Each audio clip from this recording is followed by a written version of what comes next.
Good evening.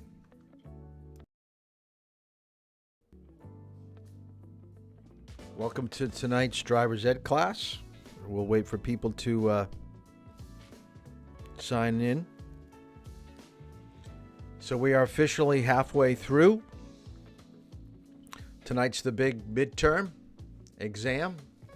So we're going to finish up on talking about speed, and we'll be talking about parking a little bit, and then we'll get into the midterm, the last half of class. So welcome. So hopefully everybody had a great day. I am really liking this warm weather.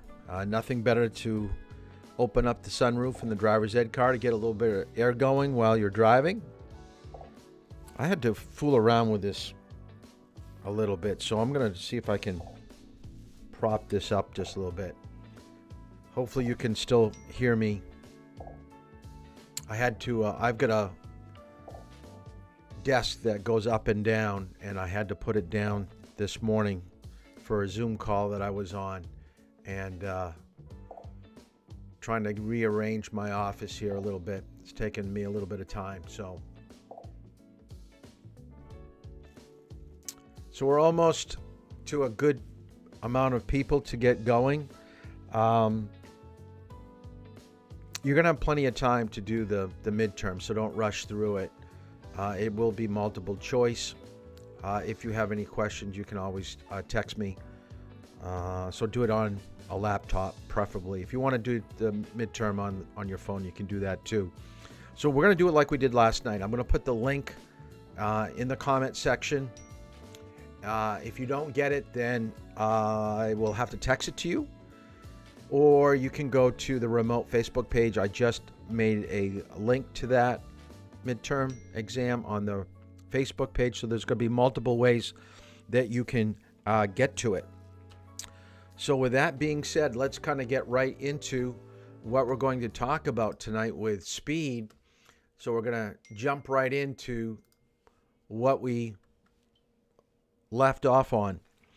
Now, the last video that we saw right before we ended last night's class was the Jeff Gordon video. And what I was trying to stress from that video is that just because you feel comfortable at a certain speed doesn't mean that you are safe, doesn't mean that people that are in the car with you feel comfortable and that they are judging your skill level as being adequate enough to drive at that speed. So we're going to kind of take a look at how should we approach speed limits? How should we approach driving in areas that we're unfamiliar with? Can we really know for sure what the speed limit is for a particular area just by the way that it looks? And the answer to that question is most definitely you can. So I like the question that we have up on the board here is going the speed limit always the safest speed? And the answer is, of course not.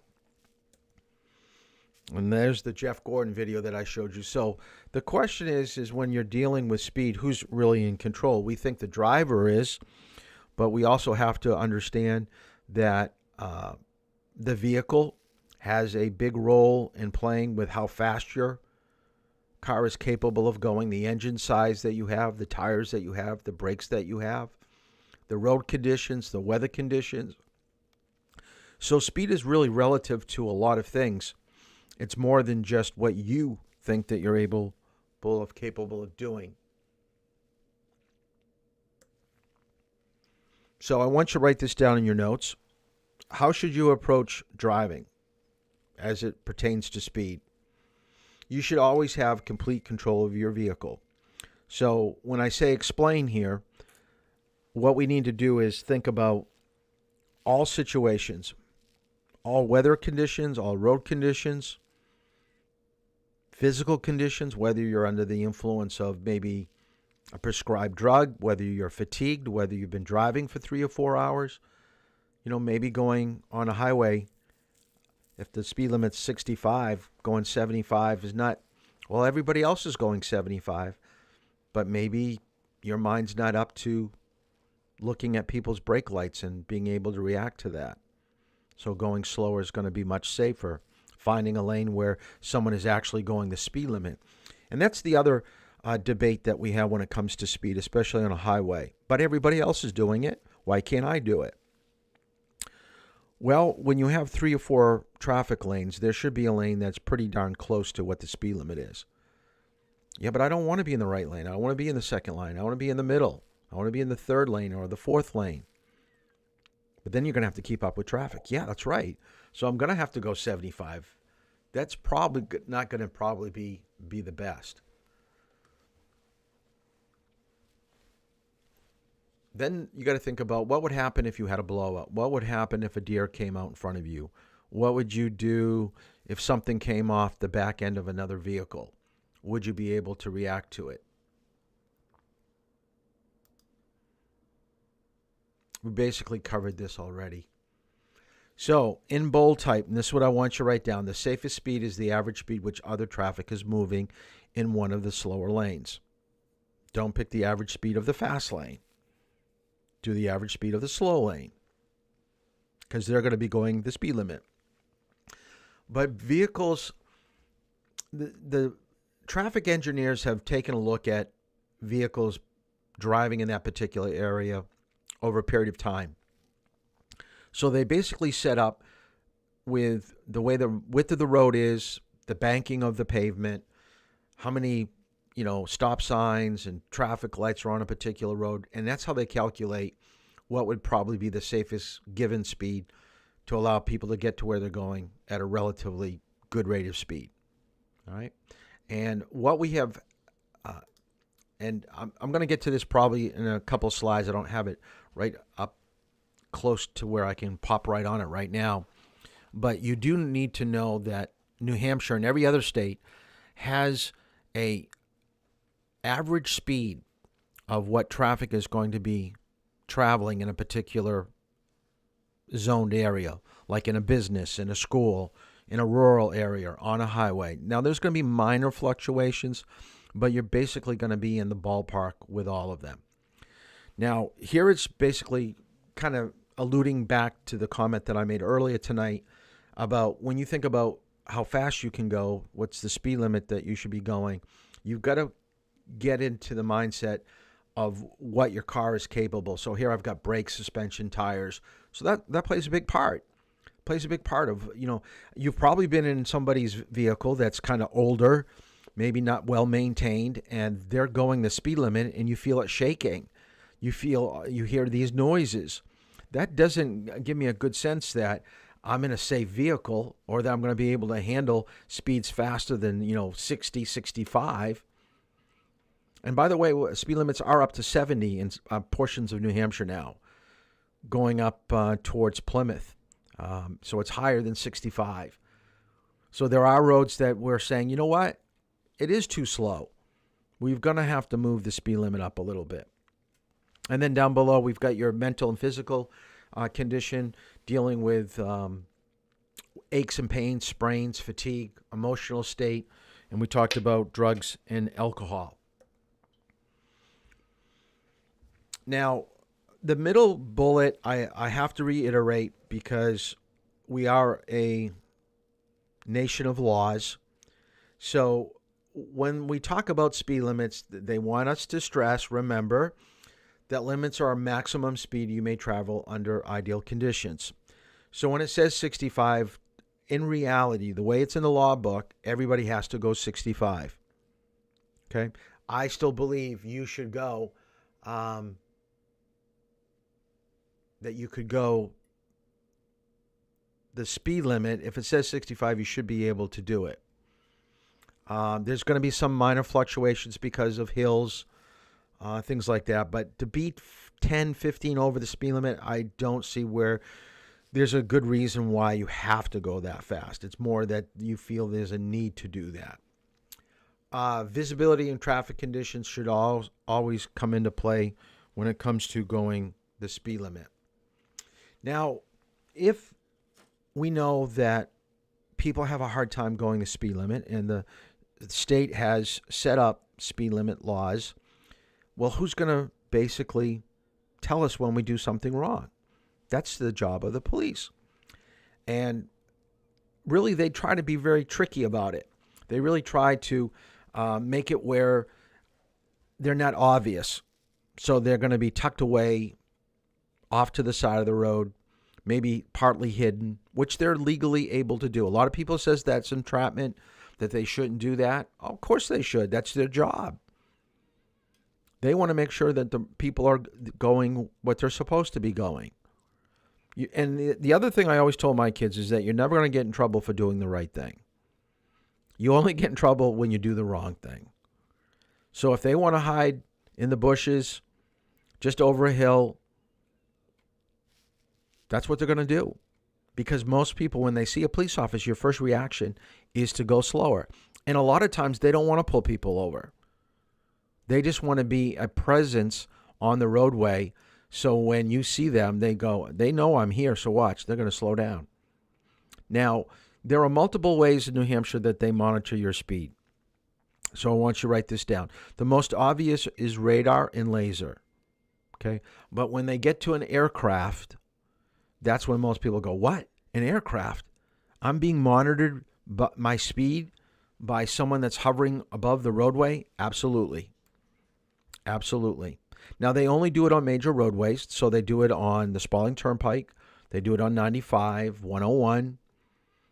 They do it on 89, 93. So they're not going to get you on Route 108, 155. There's just no way they can do that. And the way that they do it by aircraft is that there are markings on the breakdown lane. Once the car that's speeding hits one of those lines, they have a stopwatch, someone with a stopwatch up in the plane, and they time you from like in a quarter of a mile. So from one point to another point. Then they can calculate what your speed is. Then there's usually a police officer down below. They radio down to him and saying, pull over the car. That's a red Jeep. The red Jeep gets pulled over and he has no idea why, because the police officer was way down the road, about a mile, 2 miles. And they tell the driver of the Jeep, we monitor your speed by aircraft. Now, on the road, laser and radar is what they use. And this is the technology, unbelievable now that police officers on motorcycles have handheld radar detectors that will figure out what your speed is. Watch this. If you reckon you can get away with speeding, look at this. Police radars are more sophisticated than ever. He's about 1 kilometre away, this fella. Watch this. Got him. He had no idea. Here you go. Just slow down, it's not worth it. Over 200 cars with these radars are out day and night. And back in town, the new pro-light lasers can pinpoint a speeding driver in busy traffic and catch him. It's just not worth speeding, because we'll catch you before someone gets hurt.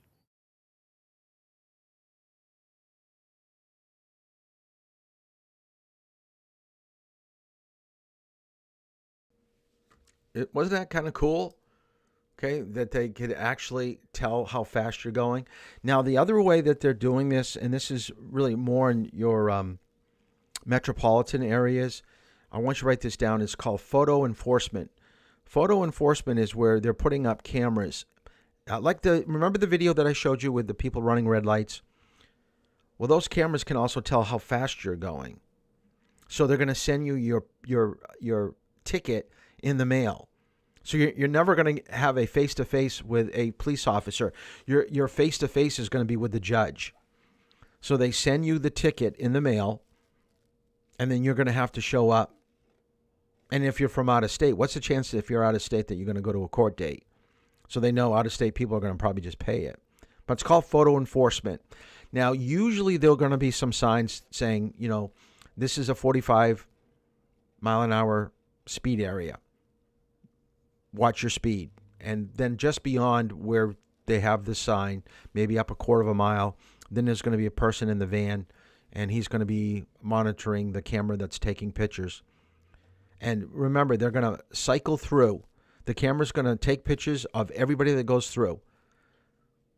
So they could be giving out, 60 to 100 tickets in a very short period of time. But if it was a real police officer pulling you over and talking to you, going back to the cruiser, writing out the ticket, coming back and giving it to you, maybe it's 10 minutes, 15 minutes. So in a given hour, he can only write out maybe 4 or 5 max. So a lot of police departments are going to this photo enforcement. Now, this was in Chicago, so watch the video on photo enforcement.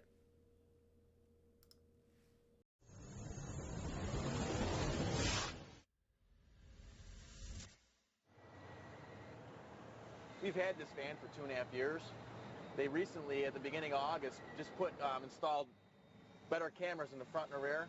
They're 12 megapixel cameras now, and the old ones used to be 2 megapixels, so the images are way better.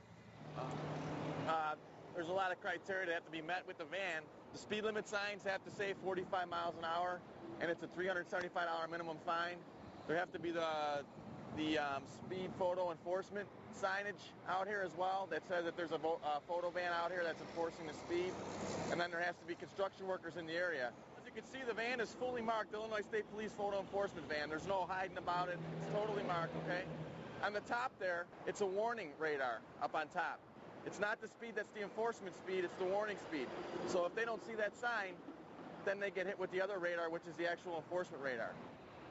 It's not a standalone thing. We can't just set the van out here unmanned and just let it run by itself all day long. We still have to visually observe the vehicles traveling towards the van. With any type of radar system, the first thing we have to do is we have to make a visual observation of a vehicle traveling at a high rate of speed coming towards the van. We visually observe that, and we say, hey, that vehicle's traveling faster than it should be. The radar goes ahead and it confirms what our observations were. This one takes a picture of the face of the driver, the front of the car, tells the front camera in so many seconds it's going to be passing by. Shoot a picture of the rear of the vehicle so we can capture the license plate.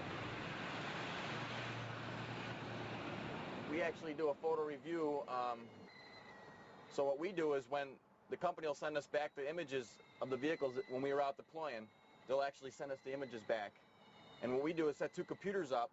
We have access to the digital photos on your Illinois driver's license, and we'll take that person's image with their registration information and compare it to the person driving the vehicle. If those 2 pictures match up, we say go ahead and approve the citation and send it out. If they don't match up, if it's somebody else driving the vehicle, we don't send the citations out. There's a huge misconception that we're just out here to make money, that the state police is out here just as a money maker. It's not. We're out here to save the construction workers' lives.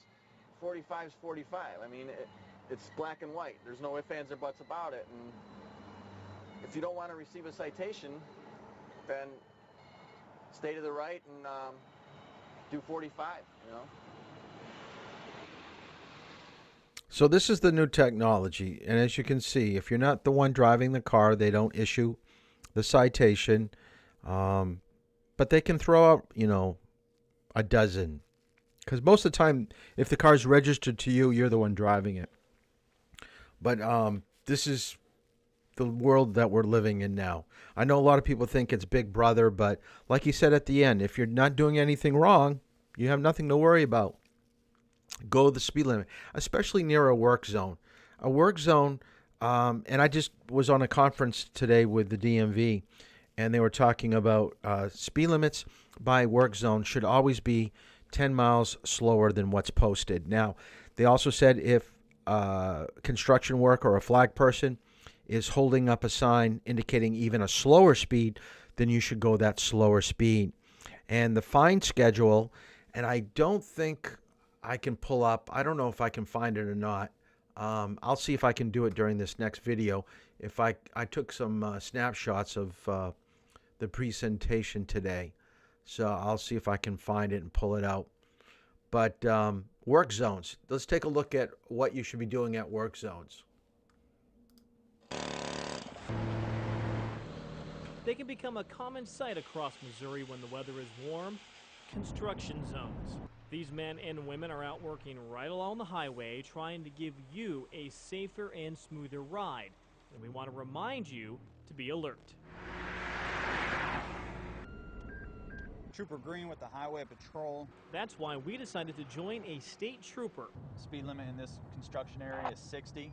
As he works to ensure you drive safe and obey the speed limits in a work zone. Rear, stationary. Is that good enough for you?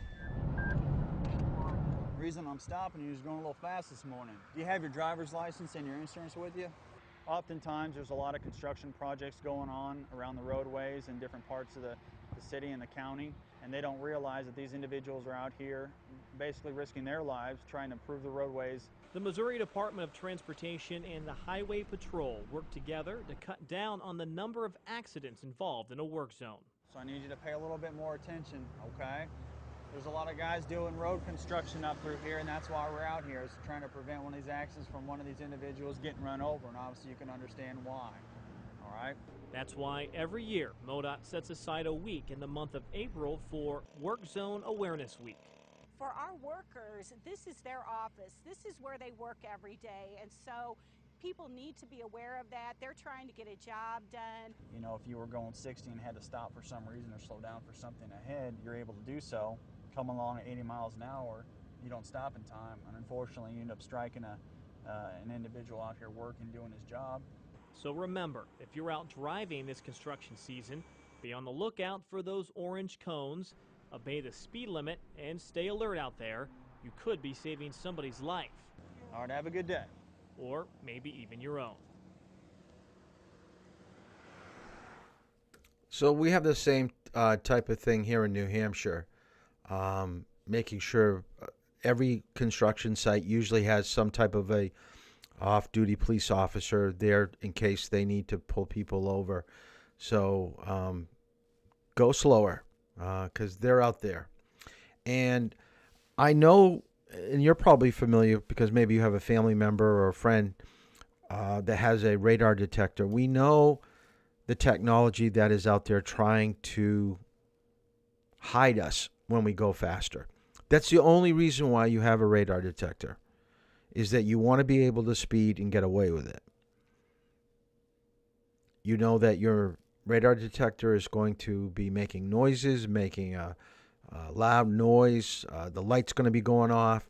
You want some help telling you that there's an officer that you may not see. But the police also know that you're out there with radar detectors.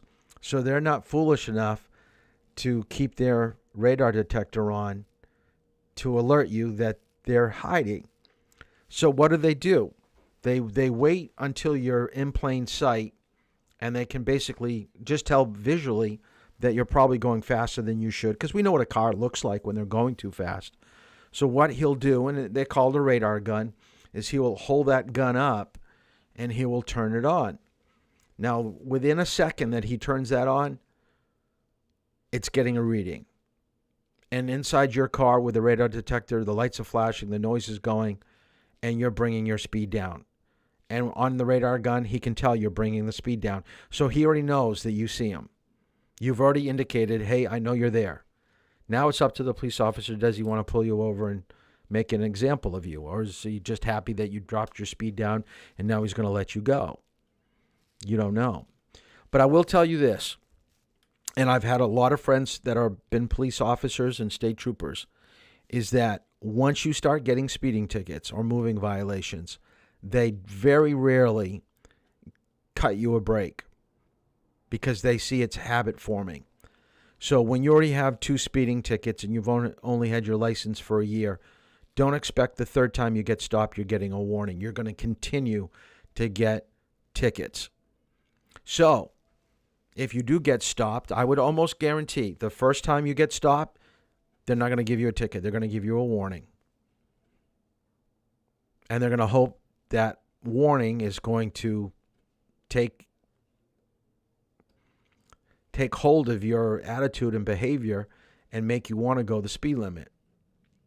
But if they find you speeding a couple months later and they do remember your car or what you look like or where you live, it's going to be hard to talk your way out of it. So try not to get that first speeding ticket, especially right out of the gate getting your license. But here's how radar works. Hi, I'm Bo Babkin. We're coming to you from the Cottonwood Heights Police Department in Utah. The next question is, how does a radar gun work, or how does radar work? There's 2 different types of radar in our world right now, and there are others, but the 2 I'll talk about is, one is regular radar, which is a frequency-based type of radar, and then we have LiDAR, which is laser, which is a The acuity of a laser radar gun is pretty close to being perfect. I mean, you can, from many, many hundreds of feet, you can put a laser on the front of a license plate and measure how fast somebody's going, as opposed to the other one I talked about briefly before, and that's the regular radar, or the frequency radar, where it sends out a frequency and it calculates how fast somebody's going. Sometimes, or most of the time, an officer will be standing stationary, and that machine will measure the speed of a vehicle and how fast it's going. There are other situations where we can measure the speed of a vehicle as well when a patrol car or a police car is going in one direction and a car is coming in the other direction. That machine that's being used is measuring the speed of the actual vehicle that's going to measure it and measuring the speed of the vehicle coming towards. So it's really quite a machine, and I know we don't have enough time to really explain all of it, but I know they work very well, one on frequency, one on laser beam, if you will. So that gives you just a little bit of an overview of how that technology works. And I thought it was kind of interesting that it's multi-directional, so they can, follow up behind you or point it when you're coming towards them. They could be off to the side. So the technology is where they're going to get you no matter where you're coming from. So I do want you to know this for the midterm, so please write this down. Hopefully you've been studying this. School zones are always 10 miles below the posted speed limit, but only 45 minutes before school opens and 45 minutes after school closes. So most of the routes that I take you on, we will go by Mastway or Mohammed or through past the junior high. So code drive is always 20. It doesn't drop. It just stays 20. So 20 is probably going to be the slowest speed limit that you're going to find for a school zone. City urban area, 30 miles per hour. Durham is 25 near the college campus, so 30 would be the maximum when you're going through a city. In a country area, or what we call a rural area, 35 to 50 miles per hour. So Route 155 that I normally take you on, that's the speed limit that we're going to be encountering. Some are 40. We've got a small stretch where it's 50. The highway, and I've got to change this, 45 minimum, maximum 65, but it can go up to 70 on 89, heading up north in Plymouth, Franconia area. And, of course, if you're a commercial truck driver and you've got a large load, like a house trailer, one of those modular homes that you're pulling, you're going to have a pickup truck in front of you that's saying wide load with, flags off to the side to get people away from you. They can only max out at 45 on the highway. Now, I'm going to see if this works. I'm going to unlock it. This was what we talked about today in the conference call that I had with the DMV. There it goes. Good. Okay, this is the fine schedule. When you get stopped for speeding, the violation going over the speed limit. And notice it's not every mile, so they give you a range. So we're just going to deal with the top. And I'm not going to ask you to remember this, so don't have to really write it down. But, you can just take a look at it and see how high the numbers can actually get. That 1 to 10 miles over the speed limit. So I guess you could get pulled over for going 1 or 2 miles above the speed limit, but I would tend to think that you were doing something more than just that. But it's a $50 fine, then $75, then $100, then $200. And then look at if you're over 25 miles per hour. So once you hit 26 over the speed limit, and a lot of people do that on the highway, especially if it's 55. So that means that you're going, over 80. That's a $350 fine, and you must appear in court. That's criminal speeding. And then when you get to a speed limit area that's 65 or above, now you can see it's just a little bit more expensive. And, of course, the speed limits are down a little bit. So now it's from 1 to 5, 6 to 10, 11 to 15, 16 to 20. So it narrows on, the speed above. And there's above 70. So like I said, there is a speed limit that you can go 70 in New Hampshire. But notice, if you do go faster, especially in this area, look at if you're going 21 over, $400. Wow. And I don't think I have it. I've got it on my phone. I live in Rochester, and the state police pulled someone over in Rochester on Spalding Turnpike earlier this week, and he was going 142 miles per hour. And the speed limit on the Spalding in Rochester is 65. So he was going over double the speed limit. Okay, he was going over 100 miles above the speed limit. Not over 100 miles per hour with the speed limit. It's more like 70 or 80. But he went up pretty fast. So I can't imagine what his fine's going to be.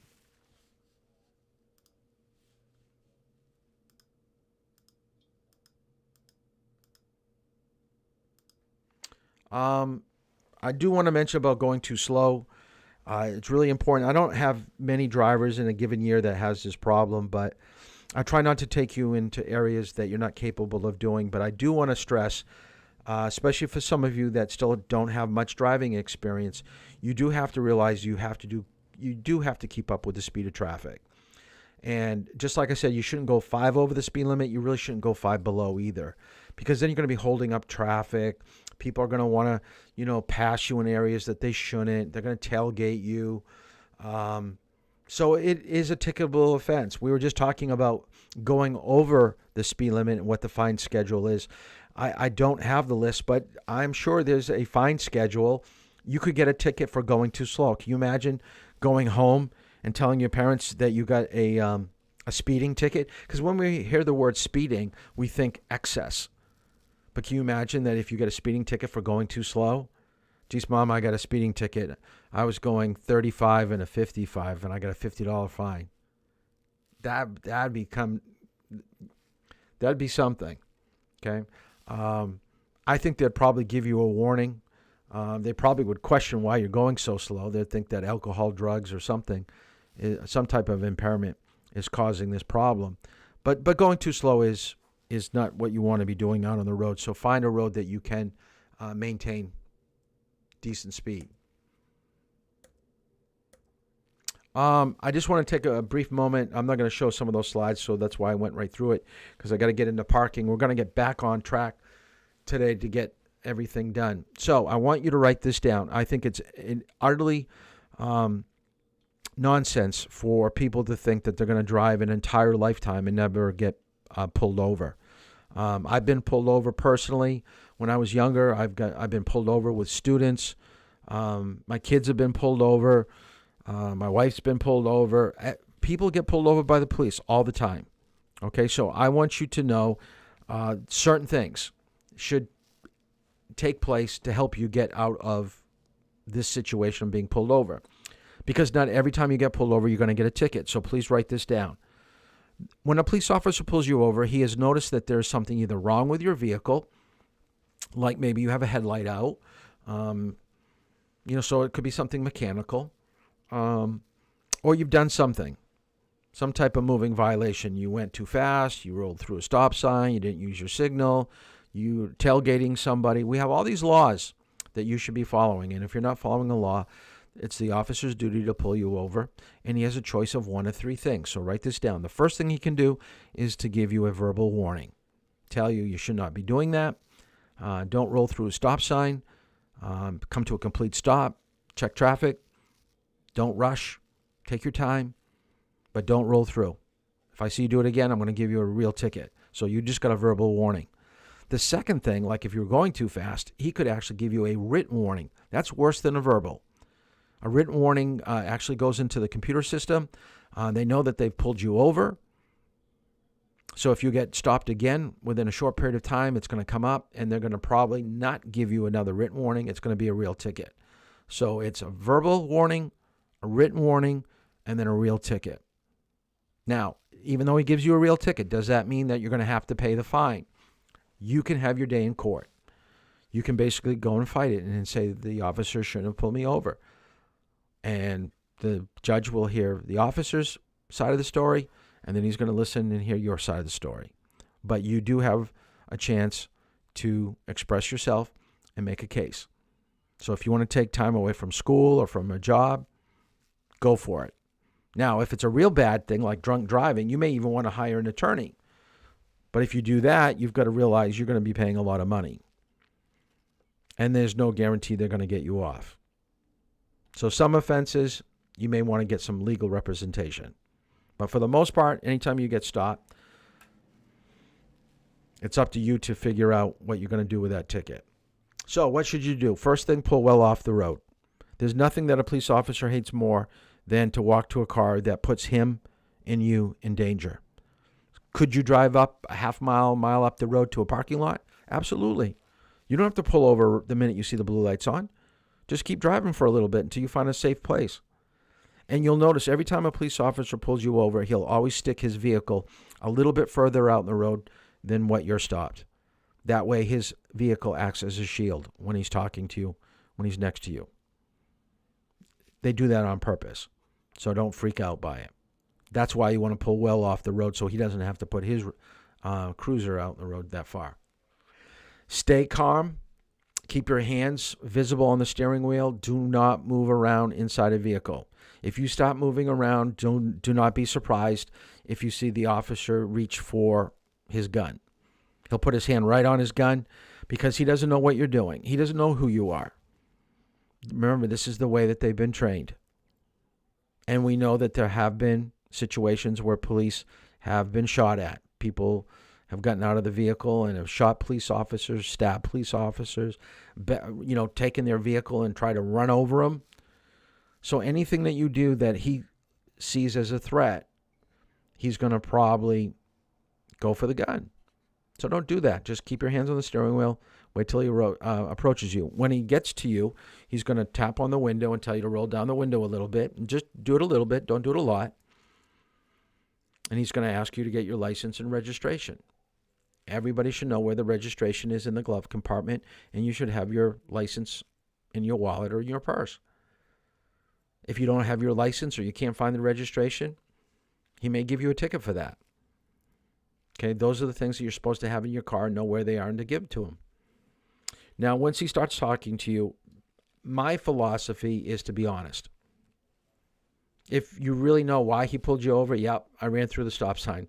Sorry, I'm a little bit late, and I thought I came to a stop. I hesitated. Sorry. I think you're going to probably get a verbal warning. If you cop an attitude, if the officer, asks you, do you know why I pulled you over? And you go, I have no idea. And he says, well, you ran through that stop sign. Well, it's not that big of a deal. There was nobody coming. Don't you have anything better to do? I'm sure there's other things, that are more important than just stopping me for rolling a stop sign. You start a conversation like that with him, I'll guarantee you're getting a ticket. There's no way he's going to give you the benefit of the doubt. I think for the most part right now, most police officers don't want to give tickets unless it's extremely, extremely bad. So I would be polite. I'd be courteous. I'd try to be as honest as I possibly can and hope for the best. Never tell the officer that you can give me a ticket. I know I'm going to get out of it because my dad knows the police chief, or my dad's the mayor, or my dad works for the university. When you start making the police officer feel that he doesn't matter, that whatever he does, it's going to be overwritten, it's going to be taken care of. Okay, then the officer's going to, maybe tell you to get out of the car, okay? And then they're going to probably say, okay, what else is going on? Is it registered? They're going to find other things, not hopefully, but they're going to see what else is going on. So be very, very careful about, poking a police officer and making him feel inadequate and not important. I don't think anybody from this class would do that. I had one person in class say that when the officer came to him, he's going to ask him, do you think I've got donuts in my car? I mean, you may think that's funny because, all the jokes about police officers and donuts, but you say something like that to a police officer, he may not have the same sense of humor that you do. So I would not do that. Okay, now, what I want to go over before we start the midterm is a short discussion on parking. And parking in the manual, they do an okay job with it, but I really think in the textbook, Responsible Driving, they do a much, much better way. And before we really get into the finer points of techniques behind parking, I want to reiterate that I've been doing this for a long time, 35 years teaching driver's ed. I find the reference points that I use to teach you to do angle parking, perpendicular parallel parking works for the car that I'm in and the way that I teach my teaching style. But if your parents tell you to do something totally different, I'm cool with that. My way's not the only way. It is a way. Remember, for the most part, parking is a technique. It's not a law. Now, the where you park will be regulated by law. We'll see that in a moment. But I teach it different than another driving school in the state does it. It's neither right nor wrong. It's just different. So now, in the state manual, they talk about three things when it comes to parking. They talk about stopping, standing, and parking. Now, I think we all know what the word parking means. We know parking lots. We know that's where you're going to put your car when you go into school. You got to leave it someplace, so you park your car in a parking lot between the lines. But most people get really confused when they start seeing signs in front of buildings like supermarkets and maybe some of the university parking lots. What does stopping and standing mean? Why is that regulated? And how does that apply to me? So, no standing means that you can stop to let people out of the car or pick someone up who is already there, but no waiting for someone or loading or unloading. All right?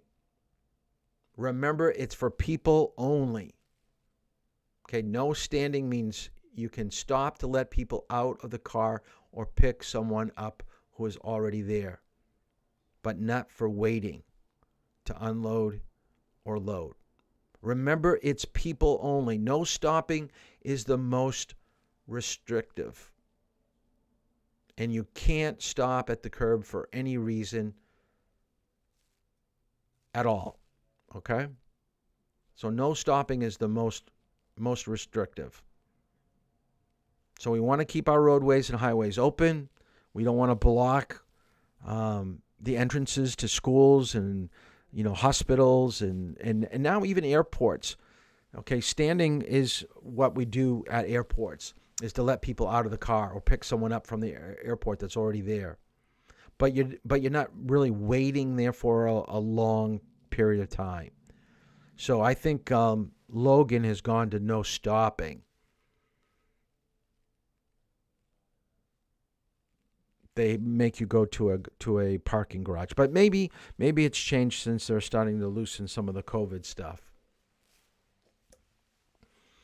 The color of parking signs will be white with red lettering. That's telling us that we can't do something. Remember, white with black tells us to do something. White with red is telling us that we can't. In Boston, they tow close to 90,000 vehicles a year. That's a lot of cars. And down in the article here, it goes on to say that to get your car out of impoundment, it's $131 to get your car back after it's been towed. And by the way, Durham does towing. Okay? If you park at Marketplace when you're not supposed to, they'll put a boot on your tire. A boot is some metal little plate that prevents you from driving away until you pay the fee. Or they're going to have Smitty's come and tow you away. Now, I don't know if it's $131, but I bet you it's close to $100. Okay, so don't park in places that you're not supposed to. Durham has all these little parking stations where you can get the parking tab to put on your windshield. It allows you to park in the downtown area. This is what happens when you park in front of a fire hydrant.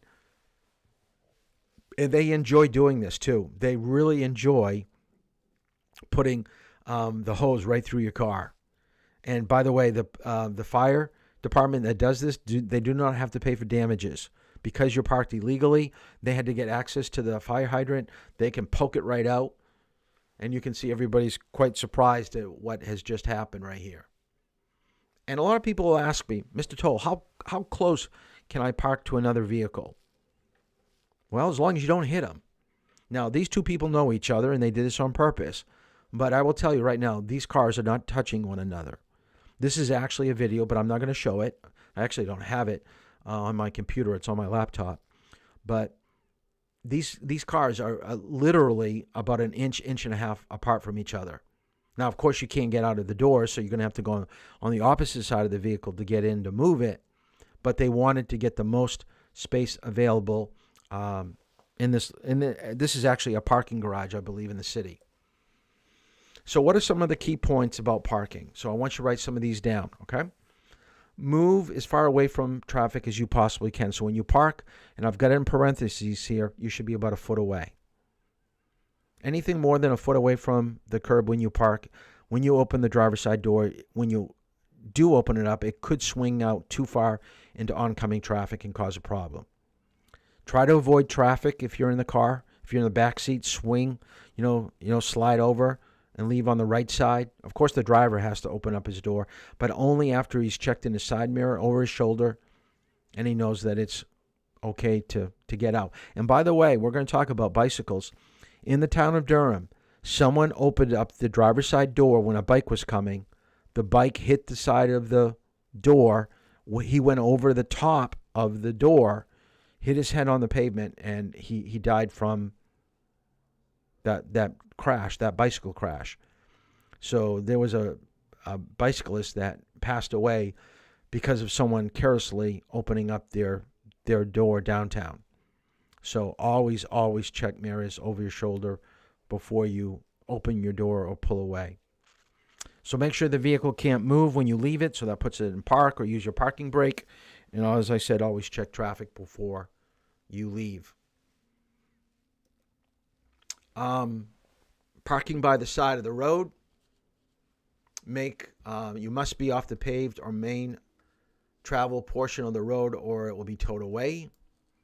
If it's not possible to pull off the road completely, you must be seen for at least 200 feet in both directions. You do need to know that, so write that down. Very important. Over a hill, around a corner, your car should always be seen for 200 feet. We're going to see that too when we talk about driving emergencies. So this number will come up again. So do not stop on a hill, curve, highway. All these places create an area where your car will be somewhat hidden and very difficult to see. And remember, parking lights should be used when you're in your car, like dealing with a text message, looking for directions. Don't use your emergency flashes. Emergency flashes should be used when you want someone to pull up behind you and offer help. So it's a universal signal to people that you need help if your emergency lights are on. And by the way, your parking lights are your emergency lights. The only difference is that they're blinking. So when you hit your flashers, your emergency flashers, your parking lights come on and they start, flickering. So it's not a separate type of light. Police will tow your vehicle if it's not moved within a certain period of time. I believe it's like 24 hours. So leave a note indicating the problem, when you plan to move the vehicle. So leave your number.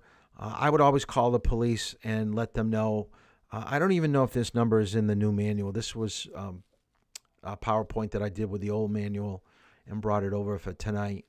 So that number right there, you may want to write down 1-800-525-5555 is a number that will get you to the dispatcher. It's not going to be for an emergency, but it's just to indicate that you've had some type, like you ran out of gas.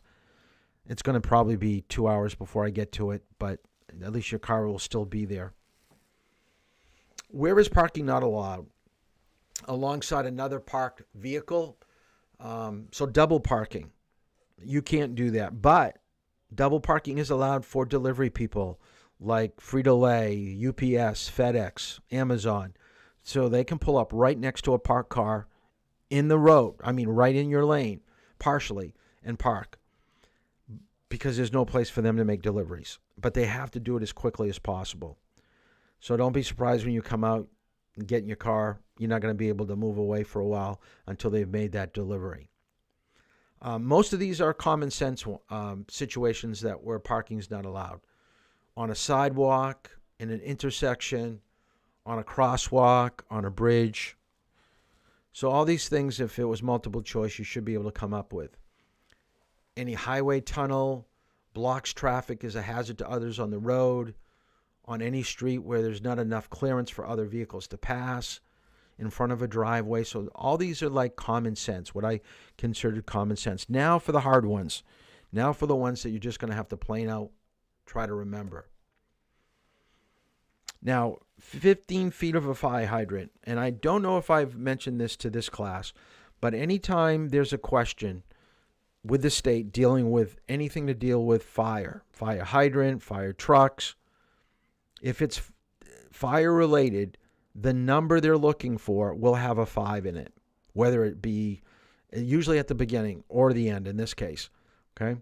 So 15 feet from a fire hydrant, you shouldn't be parking. 20 feet of a crosswalk. 30 feet of a stop sign, yield sign, or traffic control signal. 20 feet of a fire station entrance. 75 on the opposite. Now, the reason why there's more distance on the opposite side than on the same side is because a fire truck's going to make a wider turn. He's going to go out further into the road to make his turn. That's why there's a difference in number. And then 50 feet of the nearest rail or railroad crossing. So you just got to flat out try to memorize these. And I don't know tonight if we're going to have one of these questions or not. I can't quite remember. Handicapped parking, we know, will be designated with the universal symbol of the wheelchair, blue sign. Usually the parking space closest to any type of building has to be designated for handicap. And then off to the side, what we have is called access aisles. So if they're in a van where there's a lift, so a wheelchair can be lifted up and down, should never park in those access aisles. And they're usually white or yellow, and they're kind of off at a diagonal, striped area. If you do park in those areas, there will be a fine. I'm not going to test you on the cost of it, but it's $50 for the first, $100 for the second, $250 for the third time you've done it. So it can get kind of expensive. But if you see somebody park in a place that they shouldn't, or you think that they shouldn't, you could basically send a report to the police station, via your phone. Just take a picture, say, this is what I saw. I saw a person get out. No, cane. They seem to walk fine right into the building. Because a lot of times people will borrow other people's cars that have handicap placards, or they will make up a fake one. Believe it or not, there are people that look to fool the police. So they will actually make a fake handicap symbol to hang from their mirror, and they'll bring a cane and they'll fake walking just so they can get the best parking space available. No lie. Just when you think you've seen it all, I see these stories all the time. Okay? Just take a picture. Send it to the police, and they will take it from there. And usually they will follow up on it. Whether they give a ticket or not, I don't know. I think if it's really, really bad, then, of course, they will.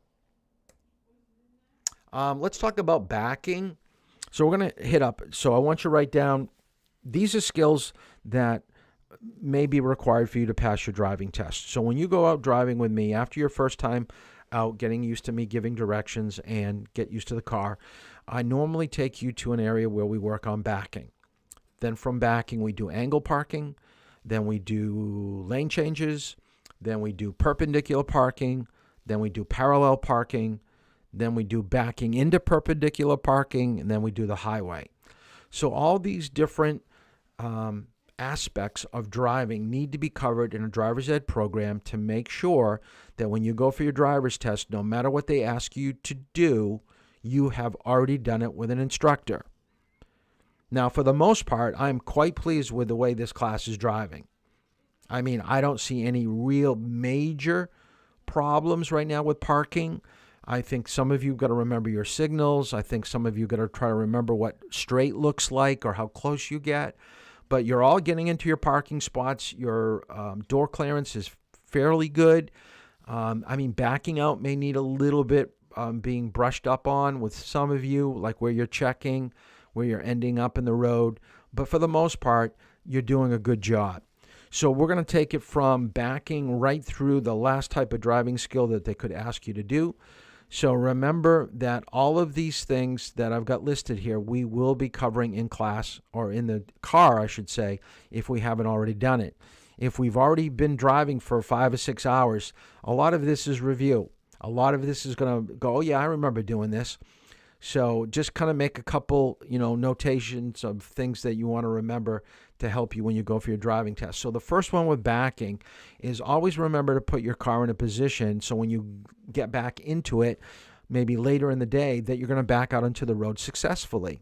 So try not to be too close to one side or to the other. So if you can be in the middle, that's the best. When you go for your driving test, when they give you the direction back to the right or back to the left, they're talking about which way the back end of the car is going. All right, so know your right from your left. Use your mirrors, look over your shoulder. You can use the backup camera, but they do not want you to use only one thing. They want to make sure that you can do all of them. So look over your shoulder, look in your side mirror, look at your camera, do it all. Don't focus just on one thing. But the one thing here, and this is in bold type, always stop at the end to make sure that you've checked for traffic before you pull out. You should never blindly go from a driveway out into a main road. And you should try to always end in the correct lane. All right? So here's a quick little video that I did. I got a drone about a year ago, and my son and I were having a little bit of fun, so I did a couple of videos. I did one for backing, and I did one for parallel parking. So here's the one on backing.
So that was my little attempt to make a training video for backing. So you could see how the car each time stopped at the end, checked both ways, ended in the correct lane. Now the next type of parking that we'll be doing is angle parking, and it's the easiest type of parking that there is because you're going at a 45-degree angle. We usually find it in downtown areas. We find it in fast food areas. Some high schools still have it, but it's a pretty simple way to get into a parking spot because it's so gradual, and it puts traffic going in one direction, just like you would have it at fast food. You know, you enter McDonald's, you go around the back end of it, and then you leave on the other side. It's pretty easy to do it in either direction. Left might be a little bit easier. I do want you to approach your parking spot slightly from the middle or opposite of where you're going to be parking.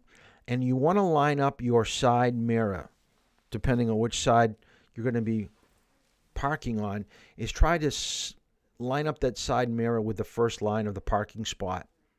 And then when you can see into the whole parking spot, then it's an indicator that it's time to start turning the wheel. Once you're halfway in, then you should work on positioning, get your car straight, get your wheels straight, and then try to make sure that you kind of line up your vehicle with the vehicles beside you, that you don't hit the curb. So kind of go side mirror to side mirror. When you back out of a parking spot that's angled, you should be about halfway out before you start turning the wheel. And always check the front of your car when you're backing next to other vehicles, because you never know when you start turning the wheel. If you do it too early, there's a chance you're going to be, going right up the side of another vehicle. So take your time, line it up, set it up, monitor how close you are to other cars as you go in, and then finish it off, back out halfway, and then you're good to go. Now, with perpendicular, I think it's one of the more difficult types of parking. Traffic can go in either direction. I think left is a little bit easier than the right, so be picky on the spot that you have. Start turning your wheels when you have your shoulder even with the line prior to the parking spot that you're going to be in, and work on your position about halfway. Now, I did another video for this. This video is just a little bit longer. Because this parking is so difficult, I took a little bit more time to really break it down. So I'm going to give you a little bit of how I teach. And by the way, I take a lot of you to this particular parking lot to work on perpendicular. Hi, I'm Kevin Toll with Peace, Love, and Safe Driving. Welcome to today's episode about perpendicular parking. We're going to talk about perpendicular parking to the left and perpendicular parking to the right and what makes it so difficult. We'll give you a few easy tips to solve those problems.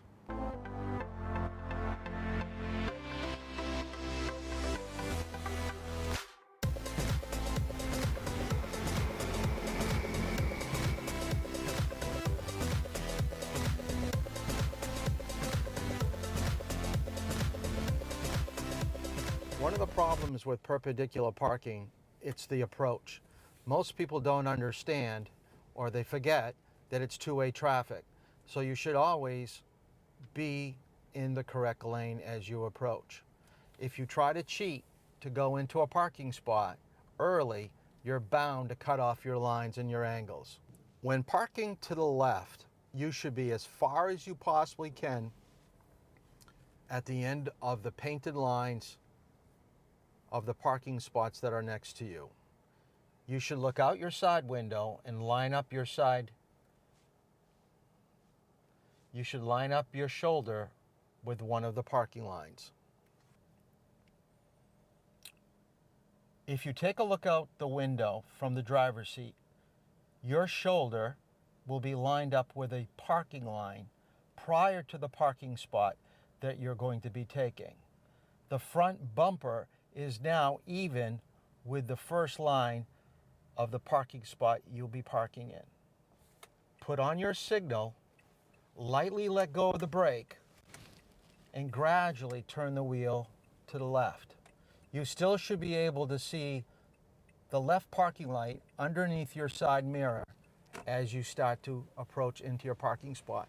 Once you are straight, straighten up your wheel and go to the end of your parking spot. As you approach into your parking spot, use the lines of the parking spot in front of you to help center yourself in your parking spot, making sure that you do not go through the end line into the parking spot in front of you.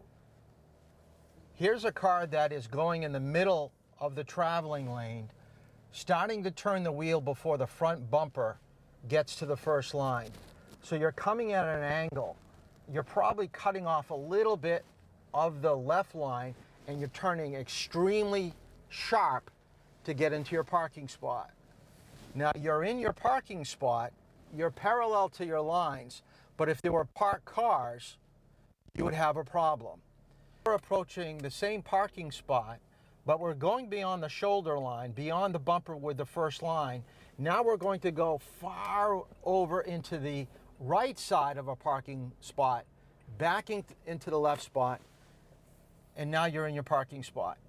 Very close to the right side of the line of your parking spot. Plenty of room off to the left. It doesn't look that bad from the outside, but if there was a car to the right of us, we would have hit it. So let's just kind of go back and do each of those maneuvers and set up cones with a piece of wood and see if we would have hit cars. Okay, what we've done is we've set up some safety cones with a thin piece of wood to simulate where a side of a vehicle would be. We're basically about a foot off the line on either side. One of the problems with a vehicle, it does give you a reference as you pull in. Now we're going to lose these cones as we go into our parking spot, and that's very common for a new driver. They lose sight of what is to the left or the right of the vehicle because they're focused so much onto the front part of the car. So let's get in the car and take a look at not having good angles coming into your parking spot. I'm approaching from the middle of the traveling lane. I'm going to start my turn a little bit early. This is a common problem for most people. They try to get in at the very top of the white line, and then they find that they're going to hit the car to the right, so they turn real sharp to the left.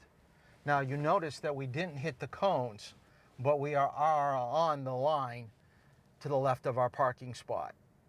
Never want to hit a car. Approach from the middle again. This time we're going to go a little bit beyond the shoulder line and the bumper with the first line of your parking spot. So this is going to be a late turn into a parking spot. So here we are turning very, very lately. As you see, hitting the cone, hitting the wood. It would have been a car.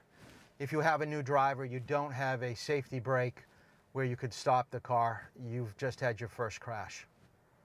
Let's talk about one of the most difficult things of perpendicular parking. Maybe not so much getting in, but a lot of people forget that they've got to get out of their parking spot. And a lot of times when you're going to be backing to the right, now you can back to the left or to the right out of a perpendicular parking spot, but here's a person that only looks to the right, doesn't look to the left, and starts turning the wheel way too early. Notice, hits the piece of wood. That would be scraping up on the side of a car. You now have another crash because you don't focus your attention to the front of the vehicle. Let's go back in and do it the right way.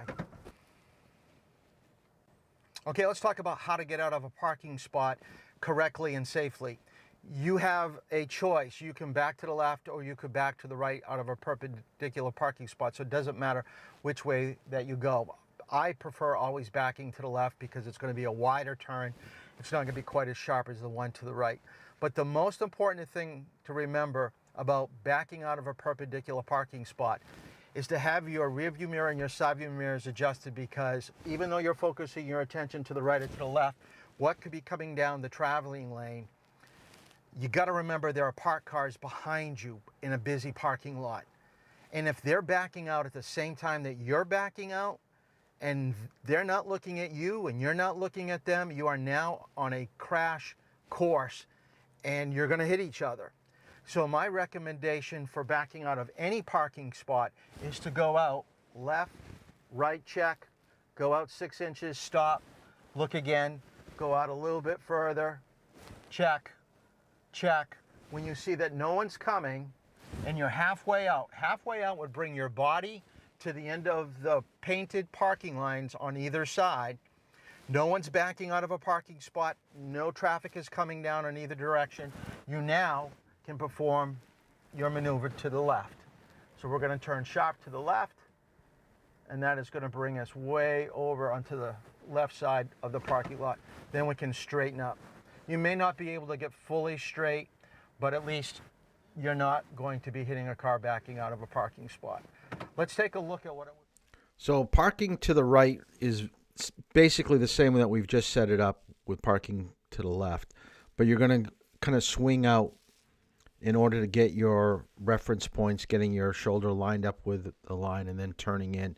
So I didn't want to take any extra time and show you how to do it to the right, because I figured that kind of gives you the reference points that we're looking for. Now remember, we're dealing with a sedan. We're not dealing with a pickup truck or a van or something like that. So your reference point on all these parkings may be slightly different. Maybe a little bit further back to start turning. on a larger vehicle, and maybe you can go up a little bit closer on a smaller car. So make sure you write down in your notes, you're adapting your reference points accordingly to the vehicle that you're driving. Now, parallel parking is something that most people dread and they do not want to do. They're afraid that they're going to hit another car or hit the curb or whatever. And if you don't know the technique and if you don't work at it, it is a problem. So let's take a look at somebody that is not a very good parallel parker.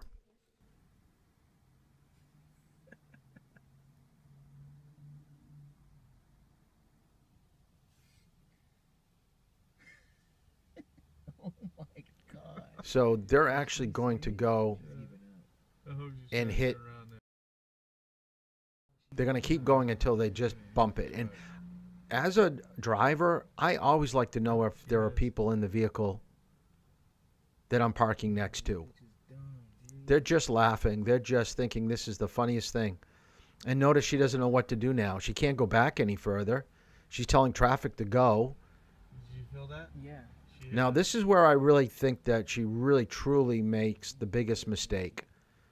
That's why your fucking car's She should leave right now because she isn't very good at parking. She's going to try it again, but this time she's going to hit him again. Oh, wow. Okay, now the guy's going to get out of the car.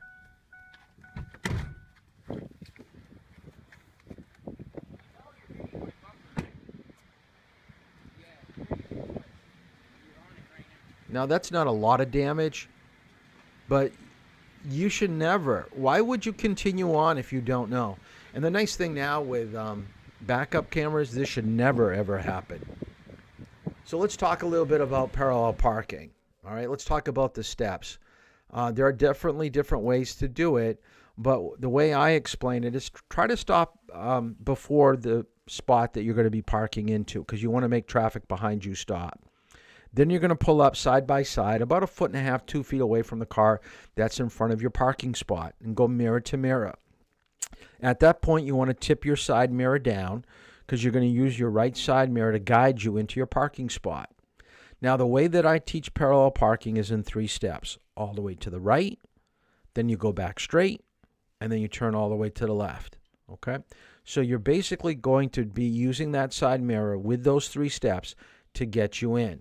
So rather than go through step by step, which we have right here, I'm going to actually go right into, there's the side mirror tip down. This is where you can see the side of your car and the back line of your parking spot. I'm going to show you my parallel parking video that I did with my drone. Let's take a look today at one of the hardest driving maneuvers, parallel parking.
Three easy steps to parallel parking: right, straight, and left.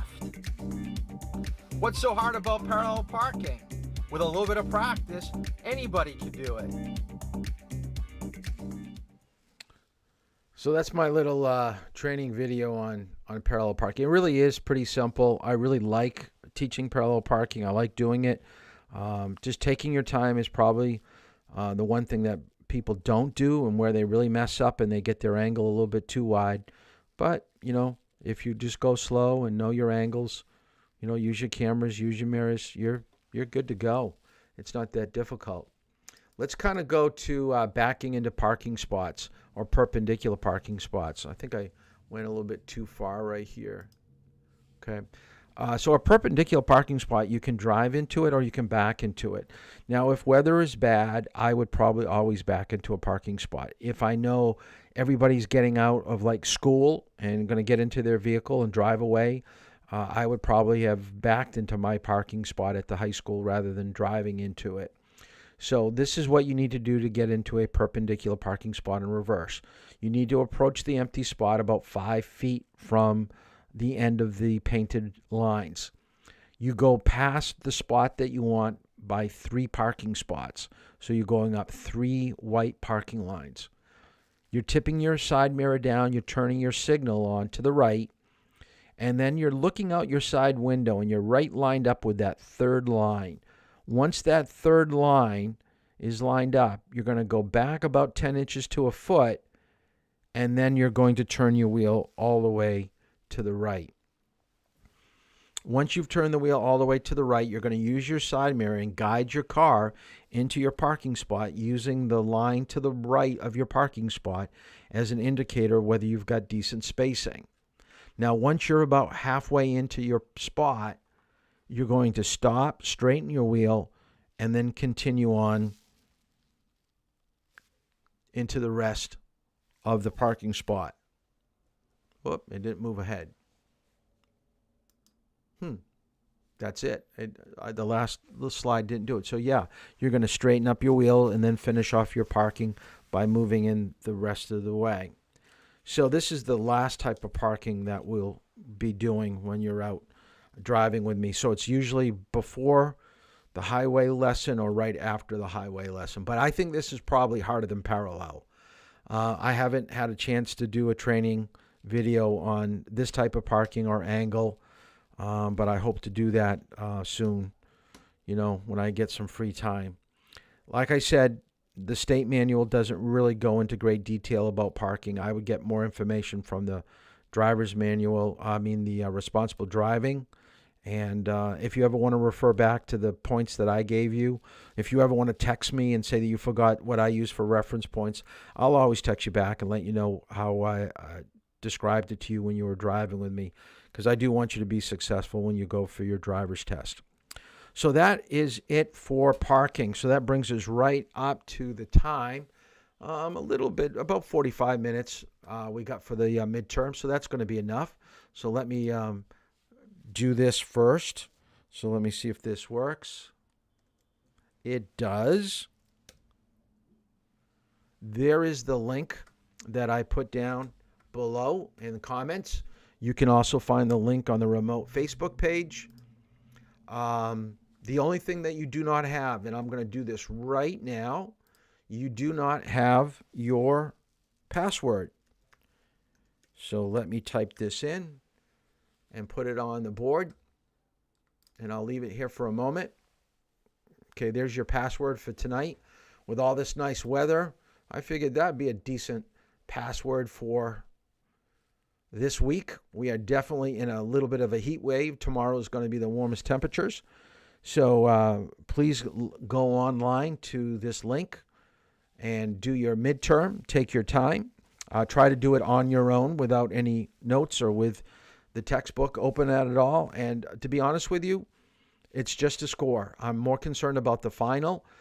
This is going to give you some idea of what you know. Remember, you're only cheating yourself if you cheat. Because when you go to the state, they're going to set you in a room, and if you don't know the material, you don't know the material. So this is going to give you a true indication of what you're retaining and what you're not. Someone explained to me about testing. It gives you a moment to go back and to remember. This is the whole thing about gaining information. It's important that you remember what we've gone over. So if you haven't been reading, if you haven't been doing your homework, you're not going to remember well. There's nothing to remember because you haven't done it. So the more you do something, the more you see it, the more that you do it. That's what a quiz or a test is for, is to see what you remember. Okay, so try to do it on your own. I'm not going to kill you if you get a bad score. It's not the end of the world. I do want to go over what you have due for tomorrow. Chapter 13, we're going to deal, chapter 15, I'm sorry, I'm reading too far down. We're going to deal with driving emergencies, and we're going to probably get into road rage a little bit. So that is it for tonight. So go do your test, and good luck. If you got any questions, you can text me because I will be around. But I'm going to turn the main camera off right here. So if you need me, just text me. All right. Good luck.